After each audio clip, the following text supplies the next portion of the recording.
allez bien. D'abord, avant de commencer cette vidéo, j'aimerais quand même vous dire que dans la barre d'infos, je vais vous lister toutes les pétitions que j'ai pu trouver, toutes les pétitions actuelles, que ce soit celles à propos de Adama Traoré, à propos de George Floyd, à propos de les statues de Léopold II, etc. Donc n'hésitez pas à aller en barre d'infos, à aller signer toutes les pétitions, ce que vous n'avez pas encore fait et tout. Voilà quoi. Cette vidéo est très importante pour moi, c'est vraiment une des vidéos les plus importantes. Je pense que c'est la vidéo la plus importante, tout simplement. Je ne fais pas ça d'habitude, mais j'aimerais quand même vous demander que vous partagez cette vidéo. Je sais que c'est trop bizarre de demander ça au début de la vidéo, mais c'est vraiment pour montrer que je sais que cette vidéo, elle peut tellement aider des gens, elle peut tellement faire en sorte que des gens se sentent mieux, ou des gens se sentent pas seuls, etc. Je suis vraiment pas le genre de personne à dire partagez mes vidéos parce que je suis pas comme ça. Dans cette vidéo, comme vous l'avez vu dans le titre, je vais vous parler de mon expérience et comment j'ai vécu en tant que seule noire de la classe. Tout d'abord, on va commencer par le contexte. Parce que le contexte est très important pour pouvoir comprendre pourquoi je me suis sentie comme ça, etc. Comment j'ai vécu tout ça n'a rien à voir avec les personnes qui étaient dans ma classe. Ça veut dire que toutes les personnes avec qui j'étais en primaire, Dieu merci, ne m'ont jamais traité différemment parce que j'étais noire. Jamais. Ils n'ont jamais été racistes, ils m'ont jamais discriminée parce que j'avais une autre couleur de peau qu'eux. Donc vraiment, ça n'a rien à voir avec eux. Cette histoire est donc...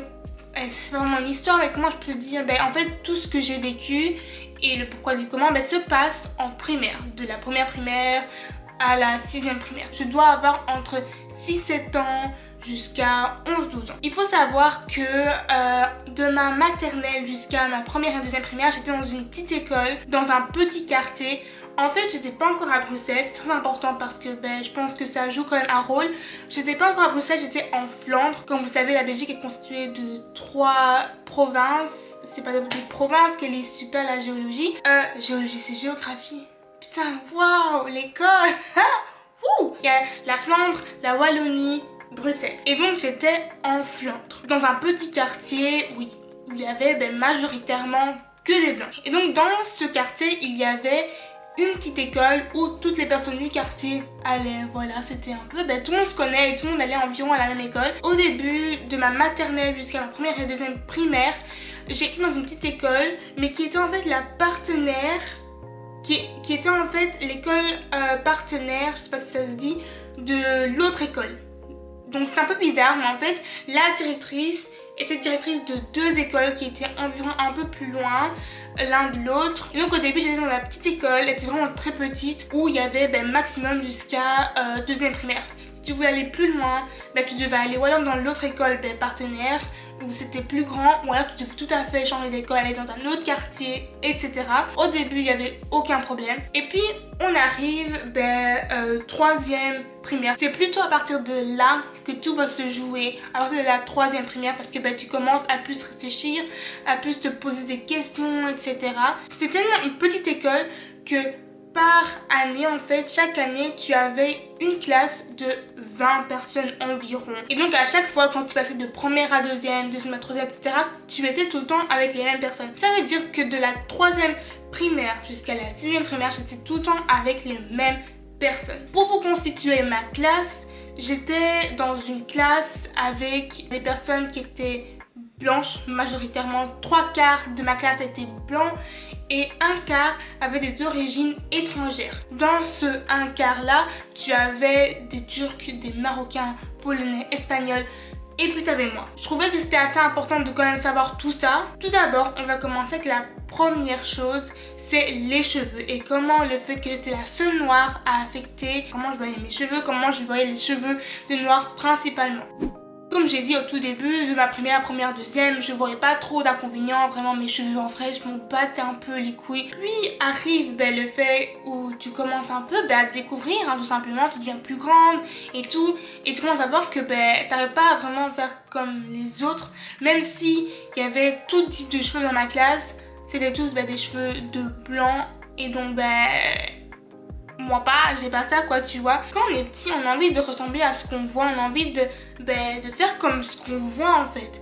Et moi ce que je voyais tous les jours, c'était des blancs. Donc en fait je voulais avoir comme eux, je voulais faire comme eux, parce que c'est normal quand t'es petit, tu copies un peu tout le monde et t'essaies de quand même trouver qui tu es, mais en recopiant un peu les autres. Je pense que c'est environ ça ce qu'on fait. C'était très compliqué pour moi de bien savoir entretenir mes cheveux parce que ma maman est blanche, donc ma maman elle avait un peu du mal quand même à aller bien entretenir nos cheveux, à les entretenir comme si une maman noire le faisait entre guillemets. Elle a vraiment mis du sien, elle a toujours essayé qu'on soit heureuse et tout, vraiment. Mais voilà, c'était compliqué, etc. Mais elle a vraiment fait son mieux, donc je l'adore pour ça. Et donc à la fin, comme j'arrivais pas à faire ce que je faisais, j'étais un peu triste. Voilà, j'étais un peu triste. J'ai commencé à de moins en moins aimer mes cheveux naturels. Faut aussi savoir qu'avant, on n'avait pas de réseaux sociaux. Donc on se basait sur ce qu'on voyait tous les jours, notre entourage, et ce qu'on voyait à la télé.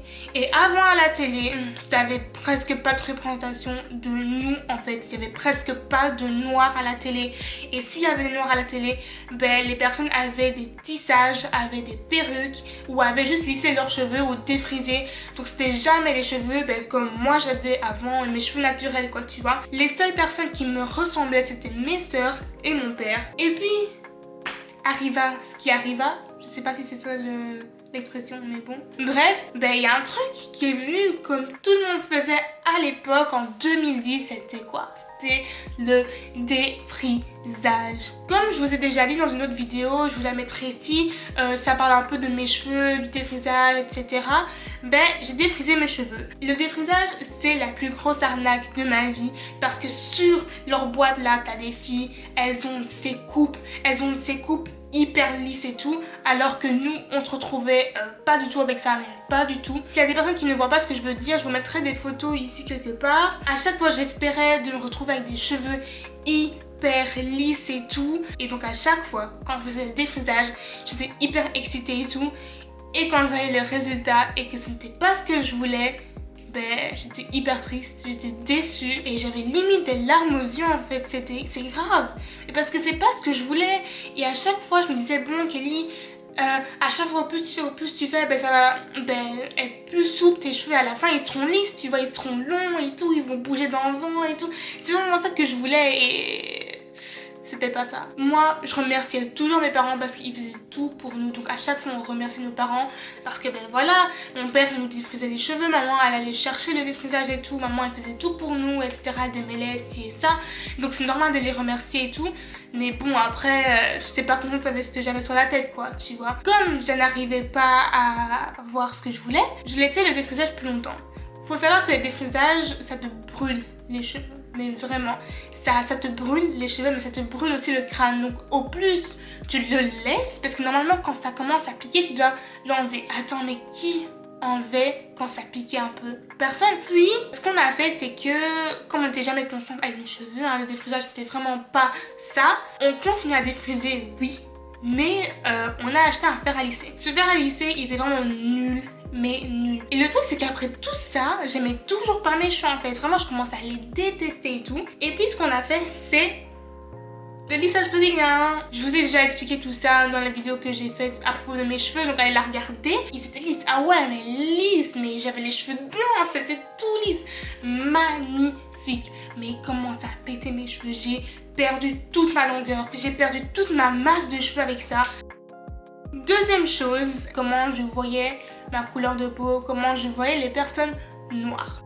Comme je vous ai dit, dans ma classe, il y avait des blancs, que des blancs en vrai. Au plus je grandissais, au plus je me posais des questions, je me disais mais attends, mais pourquoi je suis pas comme mes potes? Et à chaque fois que je voyais comment j'étais, noire, etc., ma vision commençait un peu à changer. Tout ce que je n'aimais pas chez moi, je l'associais au fait que j'étais noire.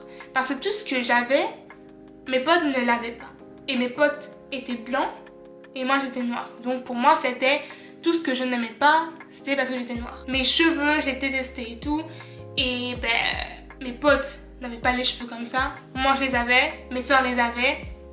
Donc les cheveux moches, c'est chez les noirs. Je suis désolée, c'est très hard de dire ça, mais c'était mon ressenti à cette époque et j'avais, je pense, même pas 10 ans. Donc je sais, je prends même pas des pincettes, mais je vous le dis direct parce que c'était comment je me sentais. Et voilà. Et donc à chaque fois quand tu penses comme ça, tu dis qu'en fait être noir, c'est nul, être noir, c'est moche. Et donc je commençais à me trouver moche parce que je n'étais pas de la couleur de peau que je voulais en fait. Ce que j'ai fait à la place de commencer à parler avec mes parents à propos de ça, à la place d'essayer de chercher quelque chose de bien chez moi, j'ai essayé de renier mes origines. Pour moi, c'était hors de question qu'on me disait que j'étais noire. Quand on me disait que j'étais noire, je vous jure, qu'on me le disait, j'étais en mode non, je ne suis pas noire. Je vous jure, je ne suis pas noire. Je suis brune. Je suis chocolat au lait. Chocolat au lait, en fait, je le disais parce que c'est chocolat. Tu vois, c'est pas chocolat noir, c'est pas chocolat blanc, c'est chocolat au lait. C'est le mix des deux. C'est pas tout à fait noir, pas tout à fait blanc. C'est le mix des deux. Et pour moi, c'est très important que on disait le mix des deux parce que j'étais pas noire 100%, j'étais aussi blanche. Je pense que les personnes qui étaient avec moi en primaire et qui regardent cette vidéo, ils le savent. Je le disais beaucoup, et pas beaucoup, mais allez, je pense qu'avant, on n'entendait pas de ma bouche dire que j'étais noire. C'était très rare, mais je pense que je l'ai jamais dit en primaire. C'était vraiment très bizarre de ma part de le dire. Et donc, j'ai commencé à renier ma couleur de peau. Pour moi, en fait, c'était hors de question. Je reniais mes origines, je reniais ma culture. Donc, tout ce qui était culture africaine, je voulais rien savoir. Donc, ça veut dire que musique africaine, bouffe africaine, moi, c'est non merci, jamais. Mes parents, quand même, ils ont quand même vu que ça devenait un peu bizarre. Donc ils me disaient à chaque fois que je n'avais pas oublié mes origines. Parce que oui, mes parents, ils ont toujours été là. Ils m'ont toujours dit que j'étais noire, que je n'avais pas oublié mes origines, c'est ça. Mais moi, MDR, têtue comme je suis, ça rentre même pas ici, ça sort direct. En plus, dans ma tête, c'était un peu en mode ouais, mais les parents, tu sais, ils disent jamais la vérité parce que ils veulent juste nous faire plaisir en vrai, parce qu'on est leurs enfants. Avant, je pense que j'étais la fille qui avait le plus confiance en elle, je vous jure. Je me mets tellement, c'était dingue en fait. Même que quand j'allais chez la famille et tout, on disait que j'étais la Beyoncé, pas parce que je ressemblais à Beyoncé, parce que mais parce que je me sentais tellement au-dessus de tout le monde, je me sentais tellement fraîche parce qu'en fait je me prenais pour Beyoncé en vrai, tu vois. Et puis tout ça est arrivé et puis plus de confiance en moi, plus de self-love, plus rien. Je me sentais tellement différente des autres, tellement, vraiment. C'est grave, mais à chaque fois quand j'étais dans un groupe, et ça l'a été pendant très longtemps, je me sentais jamais à ma place et je me trouvais tellement différente des autres et j'avais tellement l'impression qu'on n'était pas les mêmes et que j'étais pas à ma place et que j'étais pas dans le bon groupe que quand t'es pas à l'aise, tu fermes ta gueule en fait. Plus tard en secondaire et tout, j'ai commencé à un peu plus m'ouvrir et tout, mais quand même il y a toujours eu un peu le truc de on n'est pas trop les mêmes, tu vois. Et c'est pas à cause d'eux, mais c'est juste que c'est ce que c'est ce que je ressentais en fait dans ces groupes-là. Et j'ai vraiment du mal avec ça par contre. J'étais tellement devenue quelqu'un qui était recentré sur soi-même, je sais plus rien dire, plus rien faire. C'était horrible. Comment est-ce que j'ai réussi à m'accepter, à m'aimer tout simplement? Je pense que ça a été un gros travail sur moi-même. Je pense que les réseaux sociaux ont fait quand même beaucoup. Je vous jure, c'est vrai, quand je vous dis que quand vous suivez les bonnes personnes, ça peut faire tellement du bien. Quand tu vois des personnes qui te donnent des conseils, comment faire ci, comment faire ça, parce que c'est des complexes pour toi et que c'était des complexes pour eux, ça t'aide beaucoup en fait, tu vois. Et donc le fait que j'ai commencé à suivre plus de personnes qui s'assumaient, plus de personnes qui s'aimaient parce qu'ils étaient ci, ils étaient ça, parce que ci, parce que ça, j'ai commencé à faire un gros travail sur moi-même, petit à petit bien sûr, parce que voilà, c'est pas venu comme ça, bien sûr que non. C'est pour ça qu'en fait que j'ai fait cette vidéo là, parce que j'ai voulu déjà vous raconter comment j'ai vécu tout ça et je sais que ça peut aider plein de gens. Je sais que surtout en ce moment, on a vraiment l'impression que le système nous déteste parce que la mort de George Floyd par exemple, c'est vraiment l'exemple en fait parfait malheureusement. Même si plein de trucs essaient de nous montrer qu'on n'est rien, on n'est pas rien. On est des personnes magnifiques, on est belle, on est beau, on a des beaux cheveux, on a des belles lèvres, un beau nez, des seins, des fesses, c'est magnifique. J'espère que je vais pouvoir quand même aider plein de gens. Si vous êtes dans le même cas que moi j'étais avant ou que vous avez du mal à vous accepter, etc. N'hésitez pas à venir dans mes DM sur Instagram vraiment parce que c'est très bien d'avoir une chaîne YouTube, d'avoir un compte Insta, etc. Voilà, on est là aussi pour faire partager des choses et aussi pour aider les gens dans le besoin. Donc voilà, n'hésitez pas à venir vers moi. J'espère que vous avez aimé cette vidéo. Je vous dis à la semaine prochaine pour une nouvelle vidéo.